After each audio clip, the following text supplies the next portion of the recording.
News 7 Bharat. आज इस news report के माध्यम से हम जानेंगे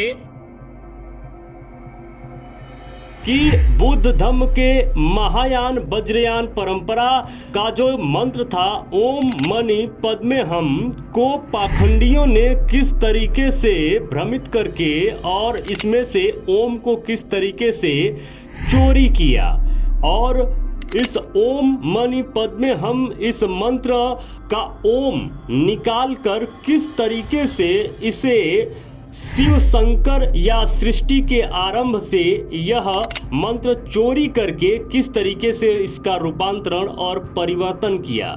इस न्यूज रिपोर्ट को अंत तक जरूर देखिएगा। बीच में अगर आप वीडियो स्किप करते हैं तो जाहिर सी बात है कि आप कंफ्यूज हो सकते हैं, इसलिए अंत तक ये वीडियो जरूर देखिएगा। प्राचीन काल में भारत में महायान परंपरा से वज्रयान परंपरा का अभ्युदय हुआ है।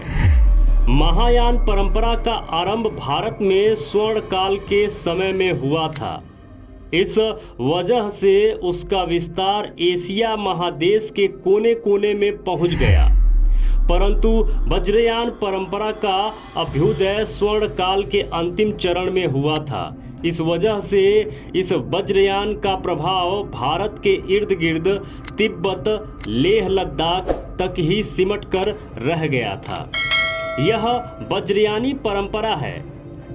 आइए पहले इसको जानें। वस्तुतः सामान्य तौर पर कह सकते हैं कि महायान बौद्ध परंपरा में एक शाखा के रूप में उदित होते हुए नए मार्ग का निर्माण करना, जिसमें मार्गदाता गौतम बुद्ध के बताए अष्टांगिक मार्ग पर चलते हुए अवतारवाद वाले अवलोकतेश्वर यानी मार्गदाता गौतम बुद्ध को ईश्वर के अवतार वाली धारणा को महत्व दिए जाने से है।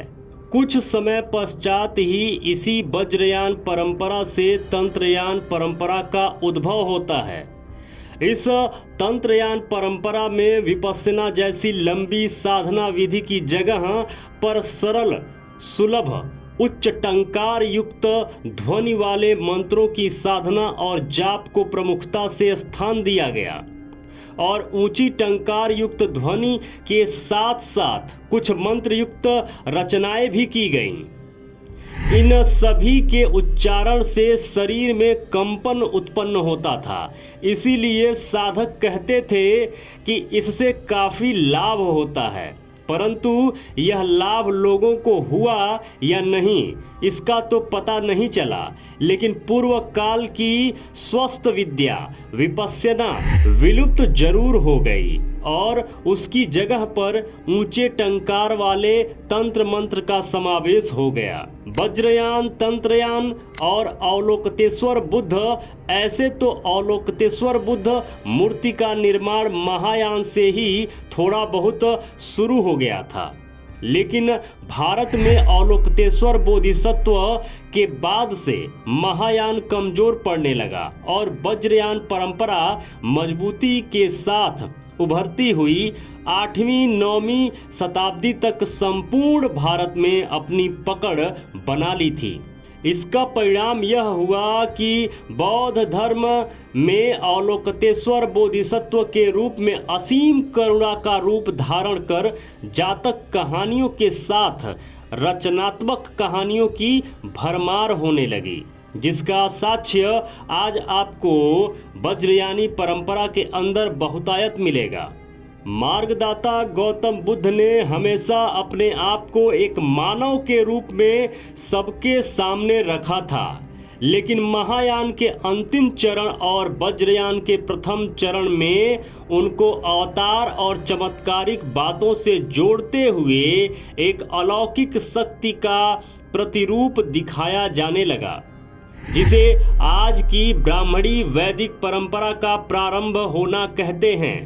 क्या लिखते हैं लेखक? इनके अनुसार जिसे आज की ब्राह्मणी वैदिक परंपरा का शुभारंभ होना कहते हैं, यानी इसी वज्रयान और तंत्रयान से ब्राह्मणी परंपरा का उदय हुआ है, ऐसा लिखना चाहते हैं लेखक।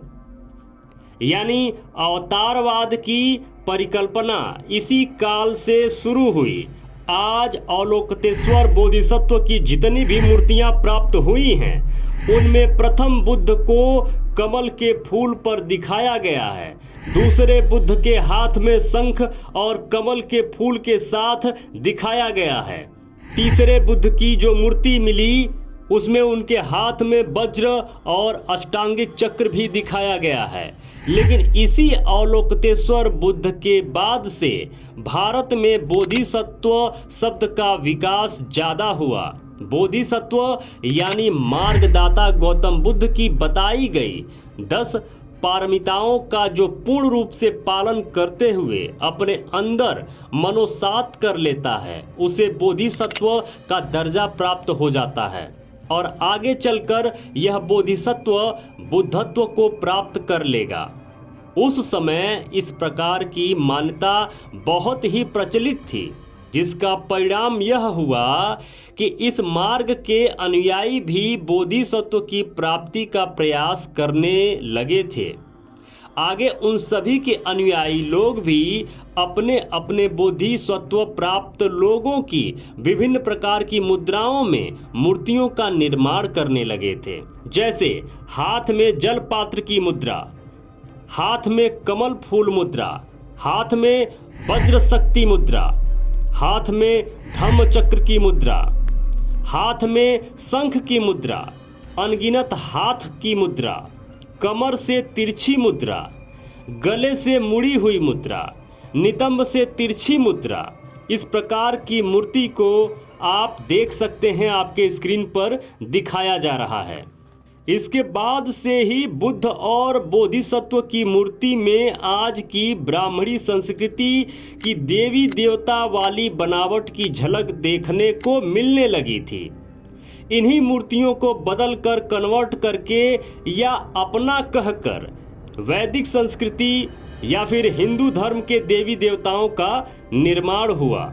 इन सभी बोधिसत्वों की मूर्ति के नीचे एक मंत्र लिखा हुआ मिलता था, ओम मणि पद्मे हुम लिखा हुआ मिलता है। परंतु आज इसी ओम को लेकर वैदिक परंपरा वाले नासा और सूर्य से अपने आप को जोड़ते नहीं थकते हैं। चोरी का यह ओम शब्द लेकर खुद को महान साबित करते हुए मूर्खों को आप अपने आसपास देखते होंगे, लेकिन इस ओम को कहां से लिए हैं यह आज तक वैदिक अनुयायी वाले नहीं बताते। वैदिक मतानुयायियों से एक प्रश्न है कि यदि उन्होंने अवलोकितेश्वर बुद्ध से ओम की चोरी नहीं की है तो फिर यह बताएं कि इस ओम को सर्वप्रथम उन्होंने कब और कहां से प्राप्त किया था। इस ओम पर कुछ लिखित अवशेष क्यों नहीं दिखाते हैं। द्वितीय तथ्य यह है कि महायान और वज्रयान परंपरा में एक धम्म चक्र की प्रधानता है, जिसका भारत के बाहर भी सभी बौद्ध राष्ट्रों में काफी महत्व है। उस धम्म चक्र को आज कोई भी देख सकता है।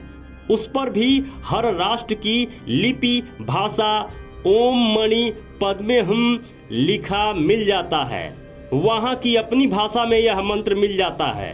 अलग अलग राष्ट्रों में जहाँ भी इन बोधिसत्वों को स्थान दिया जाता है, बनाया जाता है, वहाँ उस देश की अपनी भाषा में ओम मणि पद्मे हुम लिखा मिल जाता है।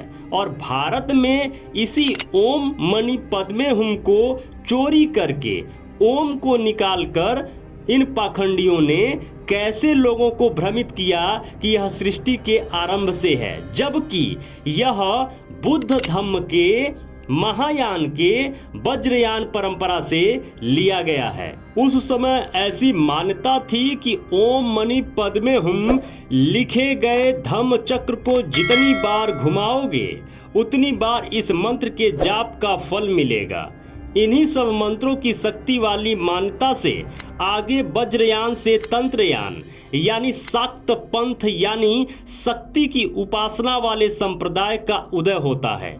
मेरे मित्रों, यदि आप चाहते हैं कि हम और हमारी टीम इसी तरीके से रिसर्च करते रहें, इसी तरीके से आपके लिए कंटेंट बनाती रहें, तो प्लीज निवेदन है, डोनेशन जरूर करें। स्कैनर स्क्रीन पर लगा हुआ है, स्कैन करके डोनेशन जरूर करें। जो भी मित्र अभी तक इस चैनल को सब्सक्राइब नहीं किए हैं, प्लीज निवेदन है अभी के अभी चैनल को सब्सक्राइब कर लीजिए। लाइक करके हमारा उत्साह जरूर बढ़ाया करिए।